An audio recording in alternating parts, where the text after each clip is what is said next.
નીકળવાની તૈયારી ના રાખતો તો વધારે સારું છે. સ્ટોક એ બી ફંડામેન્ટલી સારો છે, સારો ડિવિડન્ડ પેઇંગ સ્ટોક પણ છે.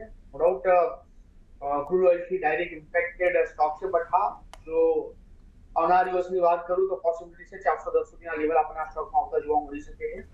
અને નીચે કોઈ પણ ઘટાડો હોય 360 સુધી, તો હું કહીશ કે એવરેજ સ્ટેજ ચાલવાની ભલામણ રહેશે. તો કે 400 જો બ્રેક કરે છે તો પછી 475 સુધીના પણ લેવલ આપણને આ સ્ટોક બતાવી શકે છે. ઓવરઓલ ત્યાં આ લેવલ પર જે વ્યૂ બની રહ્યો છે પર્ટિક્યુલર સ્ટોકને લઈને, એ પોઝિટિવ સાઈડનો બની રહ્યો છે. ઓકે, તો યસ, અહીંયા પોઝિટિવ સાઈડનો જ આપણે વ્યૂ રાખી રહ્યા છીએ અત્યારના. તમે હોલ્ડ કરી શકો છો આ કાઉન્ટરને 374ના. એના ફંડામેન્ટલ્સ હજી પણ સ્ટ્રોંગ જ છે, એટલે અહીંયા હોલ્ડ કરવાની તમને સલામતી દેખાઈ રહી છે. આજે પણ નજર કરો, 0.5% મજબૂતી સાથેનો આપણે કારોબાર જોઈ રહ્યા છીએ HPCLના કાઉન્ટરમાં. નેક્સ્ટ